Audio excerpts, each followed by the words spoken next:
नमस्कार साथियों, मैं पूरन सिंह। आप देख रहे हैं सम्यक एक्शन। आज हम बात कर रहे हैं अछूतपन के मूल। बाबा साहब द्वारा बनाई हुई किताब, बहुत छोटी सी किताब है, बहुत प्यारी किताब है। इसमें लिखा हुआ है कि हम अछूत कैसे बने। भारत देश में जो अछूत हैं बहुत सारे, वो कैसे बने, उनका निर्माण कैसे हुआ, उसी का देखिए ये है। अब देखिए यहाँ दिख रहा है अछूतपन का मूल। बाबा साहब ने लिखा है, अछूतपन के मूल के नए सिद्धांत। बौद्धों के प्रति घृणा ही अछूतपन का मूल कारण है। जनगणना आयुक्त द्वारा सन 1870 के आरंभ की गई प्रत्येक 10 वर्ष के पश्चात प्रकाशित की जाने वाली भारत के लिए जनगणना रिपोर्ट में भारत के लोगों की सामाजिक एवं धार्मिक जीवन के बारे में बहुत महत्वपूर्ण जानकारी प्राप्त होती है। ऐसी अनंत मिल पाना कठिन है। जनगणना आयुक्त ने सन 1910 की जनगणना में एक कॉलम स्तंभ धर्म पर आधारित जनगणना कर रखा था।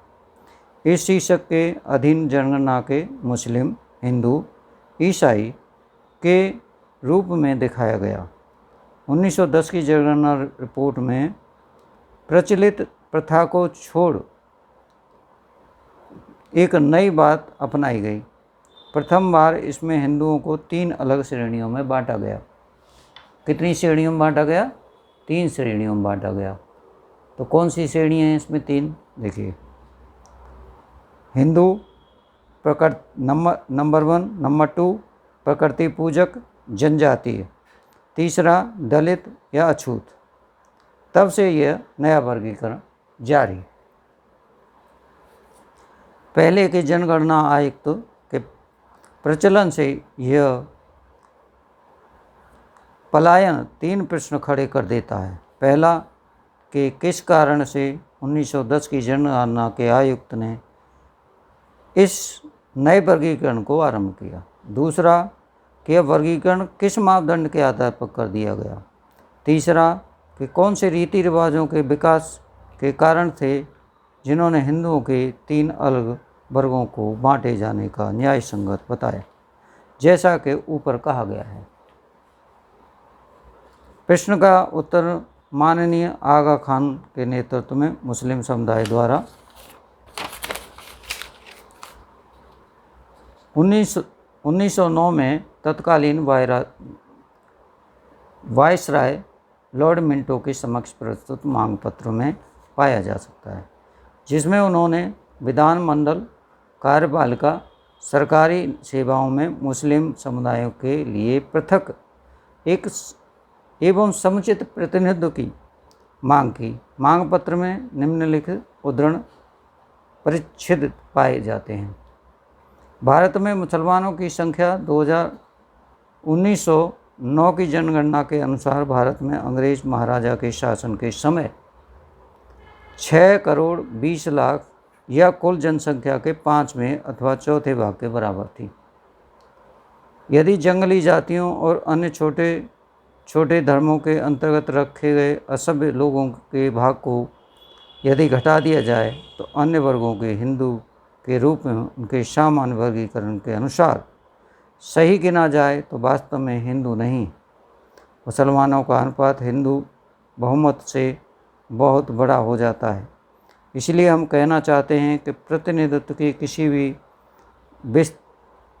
विस्तारित या सीमित प्रणाली के अधीन एक समुदाय जो रूस को छोड़कर प्रथम श्रेणी की यूरोपीय शक्ति की तुलना में अधिकता में है, राज्य के महत्वपूर्ण घटक के रूप में वह समुचित मान्यता का न्यायोचित दावा कर सकता है।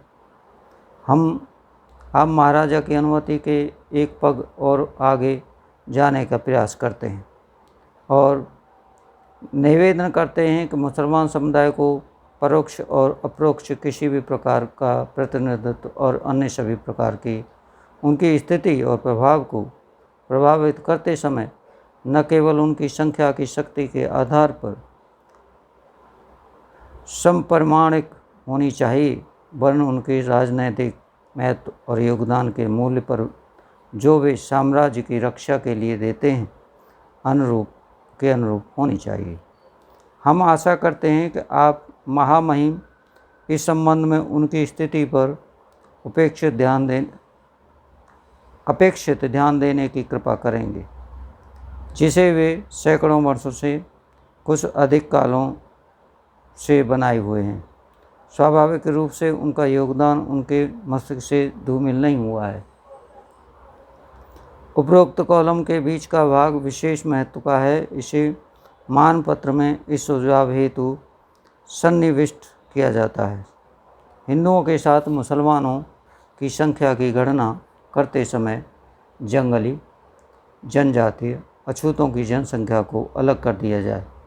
जनसंख्या आयुक्त द्वारा 1910 की हिंदुओं के इस नए वर्गीकरण का कारण मुसलमान समुदाय के बड़े स्तर पर पृथक प्रतिनिधित्व की मांग थी। अतः यही है कि हिंदू इस मांग को कैसा समझ पाएं। यह प्रथम प्रश्न रोचक है। जनगणना आयुक्त वर्गीकरण की प्रणाली से क्यों अलग हो गए? और यह प्रश्न से कम महत्वपूर्ण है।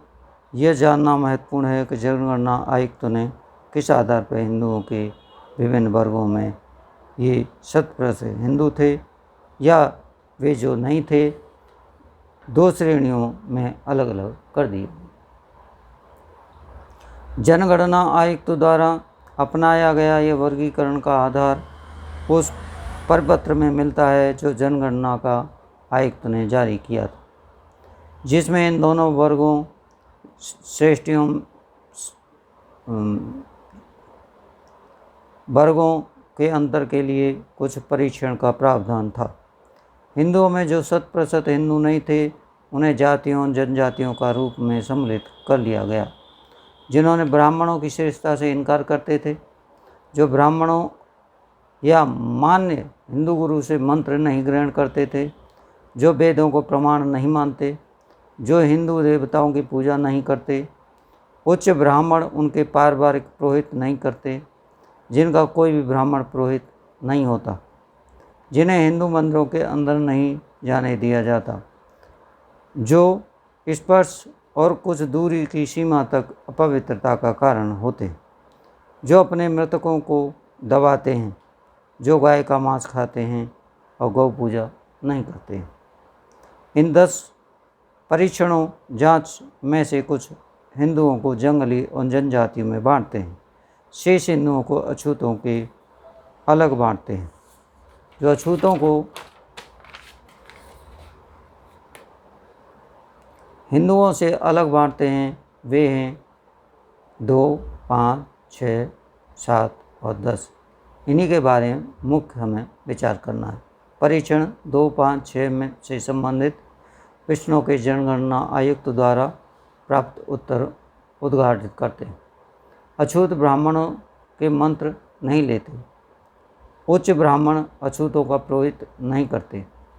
अछूतों के अपने ही पुरोहित हैं जो उन्हीं में से बने हैं। इन तथ्यों के बारे में सभी प्रांतों की जनगणना आयुक्त एकमत है। इन तीनों प्रश्नों में से तीसरा बहुत महत्वपूर्ण है। दुर्भाग्य से जनगणना आयुक्त ने इसे नहीं समझा। जांच करते समय वह बात के मूल में यह खोजने के लिए नहीं गया ब्राह्मण पारिवारिक पुरोहित के रूप में अछूतों की पुरोहिताई क्यों नहीं करते, अछूत अपने ही पुरोहितों को रखना क्यों पसंद करते हैं। इन तथ्यों में यह क्यों नहीं ही है, इन तथ्यों के अस्तित्व के अधिक महत्वपूर्ण है। इन तथ्यों का क्यों है जिसके बारे में जांच की जानी चाहिए। अछूतपन के मूल का सूत्र उसके पीछे छिपा है। इसे भोज में प्रवेश करने के पूर्व यह अवश्य ही इंगित किया जाना चाहिए। खोज इस खोज में प्रवेश करने से पूर्व यह अवश्य ही इंगित किया जाना चाहिए कि जनगणना आयुक्त की जांचें इस प्रकार से एक तरफा थीं। वे दर्शाती थीं कि ब्राह्मणों अछूतों से दूर दूर रहते थे। उन्होंने इस तथ्य पर प्रकाश नहीं डाला, अछूत भी ब्राह्मणों से दूर रहते थे। कुछ भी हो, वह एक सच्चाई है। लोग ये सोचते थे, इतने अधिक आदि हैं कि ब्राह्मण अछूतों से श्रेष्ठ हैं। अछूत स्वयं को हीन स्वीकार करते हैं। यह वक्तव्य अछूत ब्राह्मणों को एक पवित्र आदमी समझते हैं। उनके लिए बहुत आश्चर्य की बात होगी, किंतु इस तथ्य को अपने लेखकों द्वारा जाना गया है। जिन्होंने अछूतों के सामाजिक रीति रिवाजों को देखा और जांचा है, इन बिंदुओं पर किसी भी संदेह को दूर करने के लिए उनके लेखों को निम्नलिखित उद्धरणों की ओर ध्यान आकृष्ट किया जाता है। इस तथ्य को अव्यय देव वोइस ने पाया, जो कहते हैं आज भी एक गांव में ब्राह्मण की गली से परियार को गुजरने की अनुमति नहीं। यदि कोई इस कस्बे में ब्राह्मण के घर के पास पहुंचते या गुजरने से नहीं रोक सकता अथवा रोकता है, परियार भी अपनी ओर से किसी भी स्थिति में एक ब्राह्मण को परियारों की झोंपड़ी बस्ती के पास से गुजरने की अनुमति नहीं देते, क्योंकि उनका दृढ़ विश्वास है कि ऐसा होने से उनका नाश हो जाएगा। तंजौर जिले के गजट के पत्रकार हमिंग सभे का विचार है कि जातियां परियाह और पल्लान अथवा चकलियान तंजौर जिले की जातियां हैं। ब्राह्मणों को अपने मोहल्ले में प्रवेश करने का बड़ा विरोध करती हैं। उनका विश्वास है कि इससे उनकी बड़ी हानि होगी। मैसूर के हसन जिला जनपद में होलिया के बारे में बताते हैं, कैप्टन JSF मंकजी कहते हैं, सीमा के रूप में प्रत्येक गांव का अपना होलीगिरी है, जिसमें होलियर रहते हैं, जो पहले ग्रामीण कृषिदास थे। गांव की चार दीवारी के बाहर किनारे पर हैं।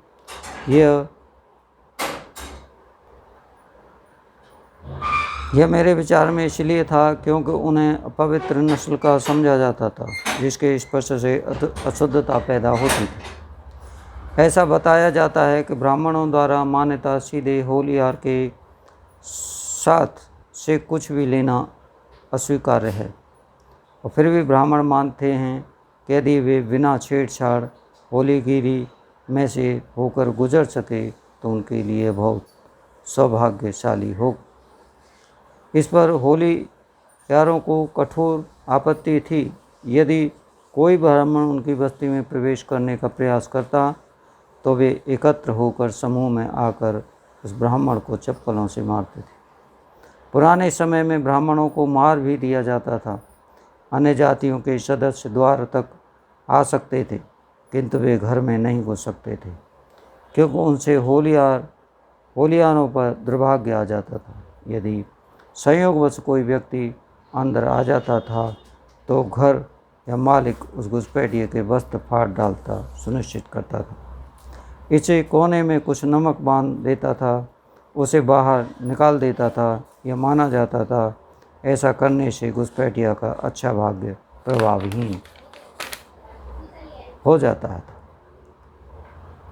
मकान मालिक पर पड़ने वाला कोई भी कुप्रभाव रुक जाता था। यह स्पष्टीकरण का क्या विचित्र तथ्य है। यह स्पष्टीकरण निस्संदेह उस स्थिति के अनुरूप होना चाहिए जो आरंभ में भी थी, अर्थात जब अछूत नहीं थे, वर्ण केवल छितरे हुए लोग थे। हमें अवश्य ही प्रश्न करना चाहिए कि ब्राह्मणों ने उन्हें छितरे हुए लोगों के धार्मिक अनुष्ठानों में अनुष्ठान करने से क्यों इनकार कर दिया। क्या ऐसा ही ब्राह्मणों ने अनुष्ठान करना स्वीकार कर दिया, अथवा ऐसा ही कि भिन्न भिन्न लोगों ने उन्हें आमंत्रित करना स्वीकार कर दिया। छितरे हुए लोगों को ब्राह्मणों ने क्यों पवित्र समझा? इस वैर भाव का क्या आधार है? यह वैर भाव एक परिकल्पना अनुमान द्वारा स्पष्ट किया जा सकता है। ऐसा है कि भिन्न भिन्न लोग बौद्ध थे, इसके लिए वे ब्राह्मणों की पूजा नहीं करते थे। उन्हें अपना पुरोहित नहीं नियुक्त करते थे, उन्हें अपवित्र समझते थे। दूसरी ओर ब्राह्मण क्षत्रिय हुए लोगों को पसंद नहीं करते थे, क्योंकि वो बौद्ध थे। वे ब्राह्मण उनके विरुद्ध तिरस्कार एवं घृणा का उपदेश देते थे, जिसके परिणाम स्वरूप क्षत्रिय हुए लोगों को अछूत समझा जाने लगा। हमारे पास कोई प्रत्यक्ष साक्ष्य नहीं है कि क्षत्रिय हुए लोग बौद्ध थे।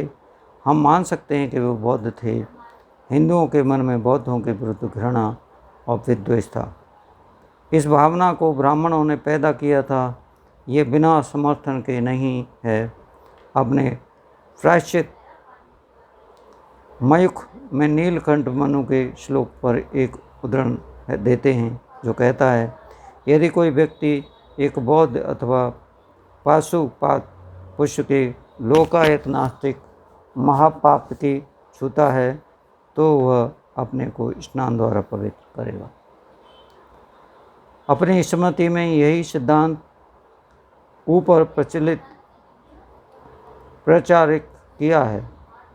वृद्ध हरित एक कदम बढ़कर घोषित करता है, बौद्ध मंदिर में प्रवेश करना पाप होगा और उससे उत्पन्न अपवित्रता को दूर करने के लिए पवित्रता के लिए स्नान ही आवश्यक होगी। बुद्ध के उपासकों के विरुद्ध यह घृणा और द्वेष की भावना कितनी अधिक फैल चुकी थी, इसे संस्कृत नाटक में प्रस्तुत दृश्य से समझा जा सकता है। बौद्धों के विरुद्ध ऐसी मनोवृत्ति का ज्वलंत उदाहरण मृच्छकटिक में देखा जा सकता है। नाटक के 7वें दृश्य में अभिनेता चारुदत्त और उसका मित्र मैत्रेय नगर के बाहर एक उद्यान में बसंत सेना की प्रतीक्षा करते हुए दिखाए जाते हैं।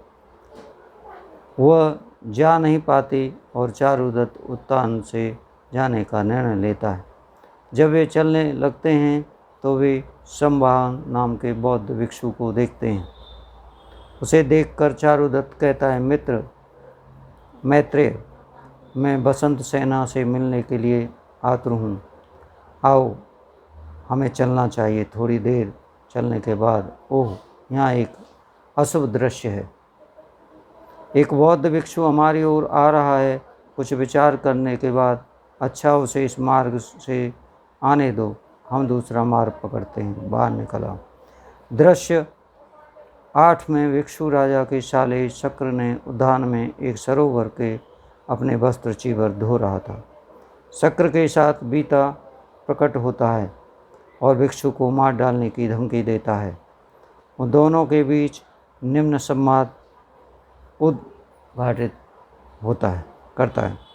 शक, ठहरो, अरे तुम दुष्ट भिक्षु। भिक्षु, ओह, राजा का साला है, क्योंकि किसी भिक्षु ने उसे रुष्ट कर दिया है। अब वह सामने पड़ने वाले किसी भी भिक्षु को पीटने लगता है। शक, ठहरो, मैं तुम्हारा सिर इस प्रकार तोड़ डालूंगा जैसे कोई सराय में मूली को कुचलता है, उसे मारता है। मारते हुए क्या कहता है, फिर आगे बढ़ते हैं। बीता, मित्र, संसार त्याग करने वाले कसाय वस्त्र पहने हुए भिक्षुओं को पीटना ठीक नहीं है। भिक्षु, स्वागत करता हूँ, प्रसन्न रहो उपासक बंधु। शक, मित्र देखो, वह मुझे गाली दे रहा है। वह क्या कह रहा है? वह मुझे उपासक बंधु कहता है। क्या मैं नाई हूँ? बीता, ओह, वह वास्तव में बुद्ध के उपासक के रूप में तुम्हारी प्रशंसा कर रहा है। शक, यह यहाँ क्यों आया है? भिक्षु, इन वस्त्र चीवर को धोने के लिए। शक, ओह दुष्ट भिक्षु, मैं स्वयं भी इस सरोवर में स्नान नहीं करता। मैं तुम्हें एक भी बार में मार डालूंगा। काफ़ी पीटने के बाद भिक्षु को जाने दिया जाता है। हिंदू भीड़ के मध्य में एक भिक्षु, बौद्ध भिक्षु ऐसा है, उसे दूर रखा जाता है और इससे बचा जाता है। उसके विरुद्ध घृणा की भावना इतनी अधिक है कि लोग उसे मार्ग को ही छोड़ देते हैं जिस पर भिक्षु यात्रा कर रहा था। घृणा की भावना इतनी गहरी कि एक भिक्षु का प्रवेश हिंदुओं का उस स्थान को छोड़ देने का पर्याप्त कारण था। बौद्ध भिक्षु एक ब्राह्मण के बराबर है। ब्राह्मण मृत्युदंड में उन्मुक्त है, वह शारीरिक दंड से भी मुक्त है, किंतु बौद्ध भिक्षु बिना किसी पश्चाताप के, बिना खेद के पीटा जाता और अपमानित किया जाता है, जैसे कि ऐसा करने में कोई बुराई नहीं है। यदि हम स्वीकार कर लें कि छितरे हुए लोग बौद्ध धर्म के अनुयायी थे और उन्होंने ब्राह्मणवाद में वापस जाने की परवाह नहीं की, जब ब्राह्मणवाद सरलता से बुद्ध धर्म पर विजयी हो गया, हमें दोनों प्रश्नों का स्पष्टीकरण मिल जाता है। वो बताता है कि अछूत क्यों ब्राह्मणों को अशुभ मानते हैं, उन्हें अपने पुरोहित के रूप में नहीं नियुक्त करते और उन्हें अपने घरों में प्रवेश करने तक की अनुमति नहीं देते। यह भी स्पष्ट करता है कि छितरे हुए लोगों को क्यों अछूत समझा जाने लगा। छितरे हुए लोग ब्राह्मणों से घृणा करते थे क्योंकि ब्राह्मण बुद्ध धर्म के शत्रु थे। ब्राह्मणों ने छितरे हुए लोगों पर अछूतपन थोप दिया क्योंकि उन्होंने बुद्ध धर्म नहीं छोड़ा। इस कारण इसे निष्कर्ष पर पहुंचाना संभव है कि अछूतपन की जड़ में से ये घृणा और द्वेष में है, जिसे ब्राह्मणों ने उन लोगों के विरुद्ध पैदा किया जो बौद्ध थे। क्या बौद्ध धर्म ब्राह्मणवाद के बीच घृणा का मुख्य कारण यह माना जा सकता है कि क्योंकि छितरे हुए लोग अछूत हो गए? प्रतीत होता है कि ऐसा नहीं हो सकता। ब्राह्मणों द्वारा प्रचारित घृणा और द्वेष सामान्य रूप से बौद्धों के विरुद्ध था, विशेषतः छितरे हुए लोगों के विरुद्ध नहीं, क्योंकि अछूतपन के केवल छितरे हुए लोगों पर प्रहार किया। इससे विपरीत होता है, कुछ अतिरिक्त परिस्थितियां थीं जिससे छितरे हुए लोगों को अछूतपन में बांधने की भूमिका निभाया। ये परिस्थिति क्या हो सकती है, हम उसे जानने की दिशा में आगे का प्रयास करना चाहिए। आज इतना ही। बहुत बहुत धन्यवाद साथियों। लाइक शेयर सब्सक्राइब करते रहें, पूरा वीडियो देखें। अच्छा लगेगा ये वीडियो देख के। Thank you.